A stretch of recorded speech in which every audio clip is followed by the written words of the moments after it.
Programmet bliver præsenteret af Bingohut. Download appen, spil med gratis og vind masser af fede præmier. Vi glæder os til at spille med dig. Og nu til noget helt andet. Nu skal vi nemlig se Turdi Grillbar.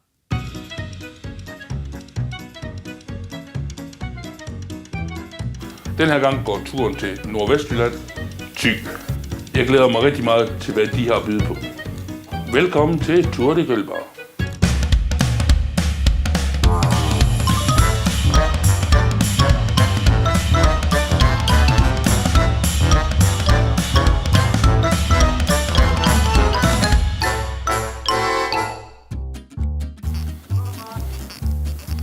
Først op på ruten, Vesterhavshytten i Agger.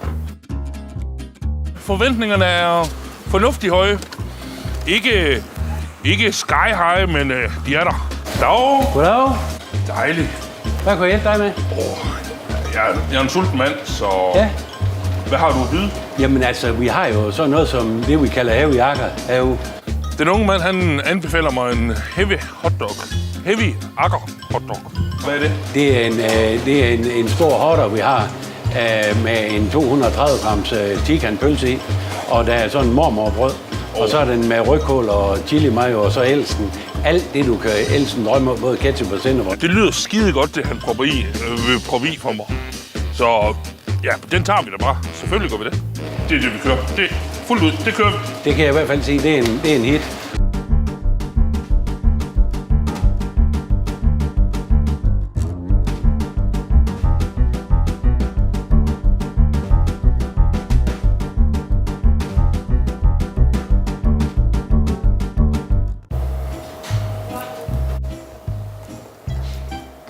Jamen, det er gudemad.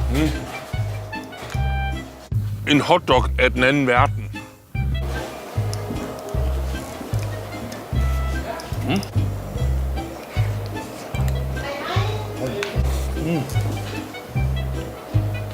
Første bid er bare en pølse, men anden bid, der får du jo hele smagsregistret. Det er jo rødkål, sennep, pølse, brød, mayo. Okay, det smager faktisk rigtig godt, det her sammen. Det skal vi prøve. Man kan altid starte med en 200 gram pølse, men man kan også altid slutte med en. Pølle. Men stor pølse kan man altid bruge i munden. Det her, det er jo... Ja.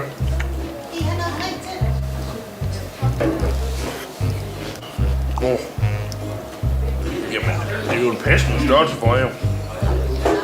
Det er jo en voksenmandspølse. Stor pølse, stor mand. Det matcher jo.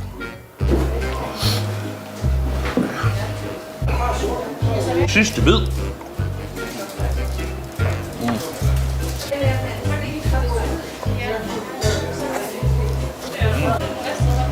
Tak for mad. Velbekomme. Det var rigtig godt. Og du blev med dagen? Det gør jeg i hvert fald. Ja, det er godt. God dag til Det er jeg dig. glad for. Tak lige måde. Vesterhavshytten skal have.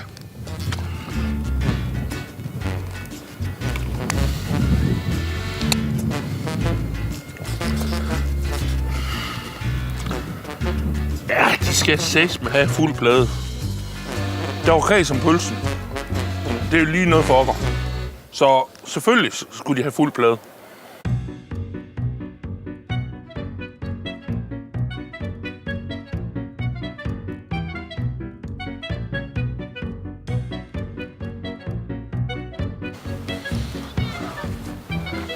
Anden stop på ruten, Vesterhavs Café. Hvad jeg forventer af caféen? Jeg må sgu få fisk her. Prøv lige at kigge omkring og få hullen, mand. Det må sgu da være her, jeg får fisk.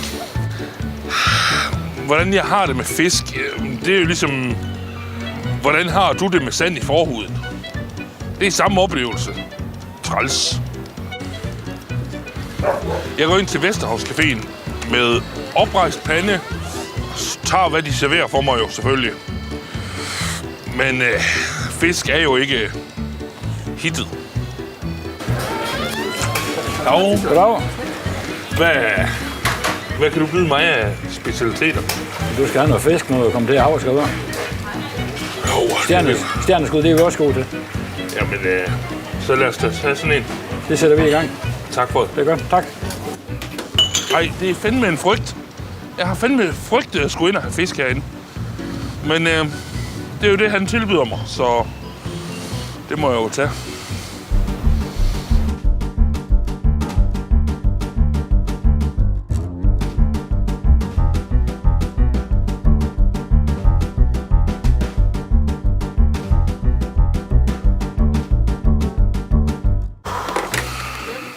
Tak for det.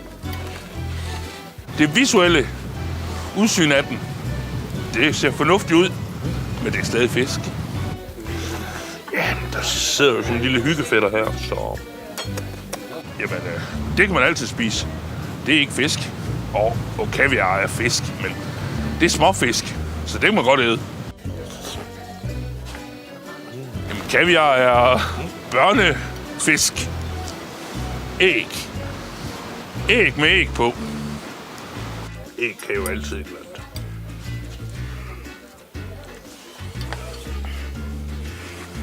Sådan. Så kommer jeg til det her monstrosum af en fisk gange 2, som de kalder stjerneskud. Jamen, det er fisk.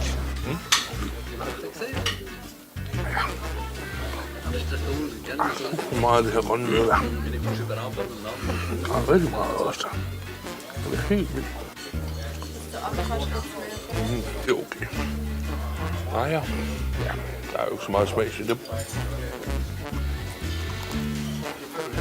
Det er jo ikke... Jeg kan godt smage det. Der er en frisk ting over det her. Der er et eller andet. Altså... Jeg tror virkelig, at det her, det er sgu lavet på en pande. Det må jeg sgu sige. Det er min... Mange vil jo proppe det i en frityre, det her fisk, men... Det positive i fisken er, at jeg føler, at den er steget på en pande, og ikke i en frityre. Jeg tror sgu virkelig, at de er gået hele vejen her. Det er ligesom, den er steget i smør, så hvem vil ikke gerne stege i smør? Jamen, jeg vil jo helst have, at jeg har lavet noget kærlighed for det her, så gerne på en pande. Smør. Jeg skal bare have mere smør. Jeg er jo ligesom en gammel klassiker i tv. I hvert fald 500 gram smør, tak. Kan man få sprøjtet smør ind i blodårene? Var det en mulighed?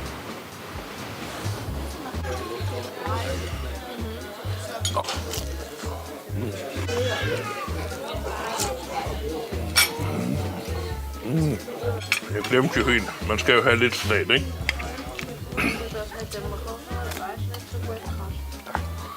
Det var det. Jo, sidste bid. Jeg var lige ved at glemme det.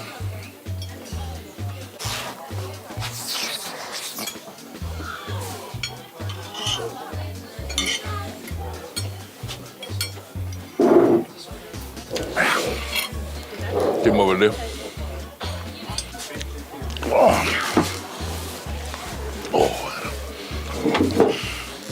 Tak for den her gang. Selv tak. Kom godt hjem. God dag til dig. I lige måde, du. Hej. Hej. Vesterhavs Caféen skal have.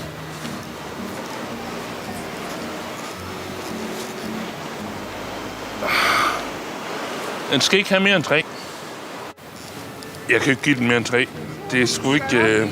Det er ikke okkers specialitet, det her. Fisk. Vesterhavet. Okay, jeg føler mig hjemme ved Vesterhavet, men jeg føler mig ikke sulten efter mere fisk. Beklager, syg. Sorry.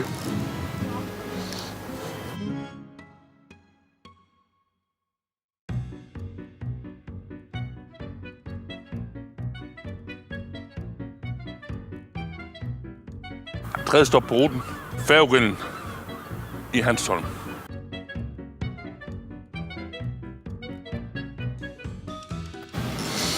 Hej. Hvad kan vi tilbyde dig? Hvad kan du byde sådan en voksen mand som mig? Der tænker jeg, at det kunne være godt med en bøfsandwich. Er du ved at være mæt? En okker er aldrig mæt. Så det var et dumt spørgsmål. Jamen, lad os da prøve sådan en. Ja, og godt med sovs på, selvfølgelig. Ja, selvfølgelig. Ja. Ikke? Dejligt. Jamen, jeg tager en plads, og så kommer I bare ned med det. Ja, det er Tak bare for i det. orden til lige et øjeblik. En lille, stor, meget stor dessert. Ja, tak. Bord 10. Nice. Bord nummer 10. Det er mit lykketal. Det kan kun gå godt, det her. Det kan kun gå fremad.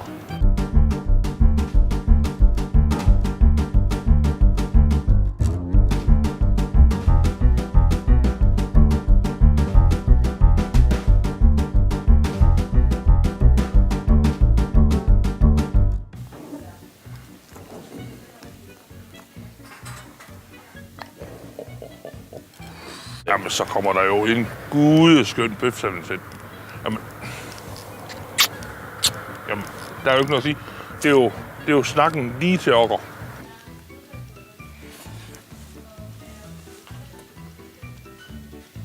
Første bid, det tryllebunder mig jo direkte til tallerkenen. Jamen, jeg har jo bare lyst til at hælde det ned, men det er umuligt at hælde fra en flad tallerken. Det er faktisk svært. Så begynder det sådan at løbe ud over, hvis I er i tvivl.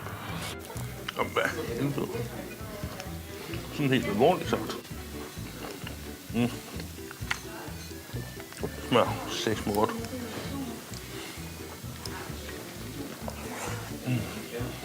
Jamen, den her bøf, sovsen, sammensætningen af de to ting, det er jo gudeskønt. Det er ekstremt. Altså, jeg er rørt. Jeg kan ikke engang forsvare. Jeg kan ikke forklare ordene lige nu.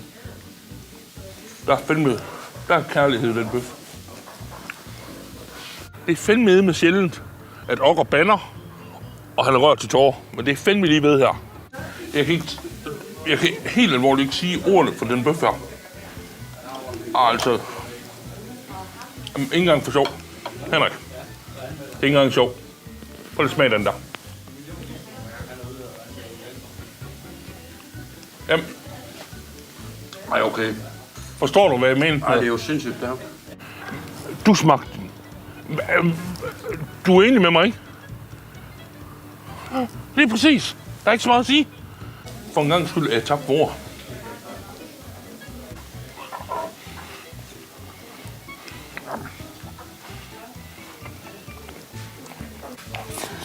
Jamen, maden er jo gudeskøn.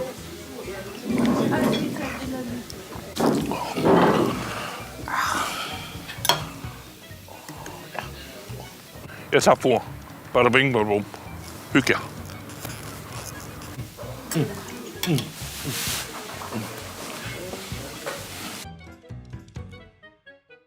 Færgegrillen skal have.